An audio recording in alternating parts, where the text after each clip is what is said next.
আসসালামু আলাইকুম। আপনারা কেমন আছেন? আশা করি ভালো। আলহামদুলিল্লাহ আমিও ভালো। তো আজকে আমি বানাবো বাদামের নাড়ু। তো আমি এখানে চীনা বাদাম নিয়েছি। আপনারা চাইলে কাঠবাদামও নিতে পারেন। তো বাদাম আমি ভেজে নিছিলাম। তো বাদাম আমি ব্লেন্ড করে নিচ্ছি। দেখুন আমার বাদাম ব্লেন্ড করা শেষ। আমি এখন চাল ভেজে সেই ভাজা চাল ব্লেন্ড করে নিব।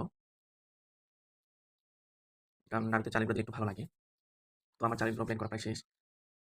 দেখুন। তো এখন আমি মূল প্রসেসিং এ যাবো। ১ম এ আমি ফ্রাই প্যানে চিনি দিলাম। চিনি দেওয়ার পর সামান্য একটু পানি দিয়ে মিডিয়াম আঁচে সেটা গলে নিব।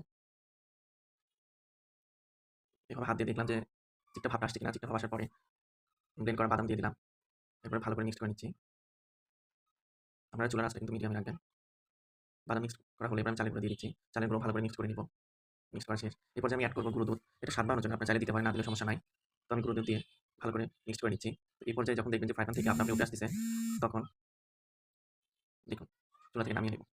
তো গরম, গরম থাকা অবস্থায় আমি এটা গোল শেপ দিব। ঠান্ডা হয়ে গেলে হতে চাইবে না। ফেটে যাবে আরকি। তো আমি গরম, গরম অবস্থায় সবগুলো বানায় নিব। দেখুন আমার বানানো শেষ। আপনারা বাসায় ট্রাই করতে পারেন। অনেক টেস্টি। খাইতে অনেক মজা। ধন্যবাদ সকলকে। পাশে থাকবেন।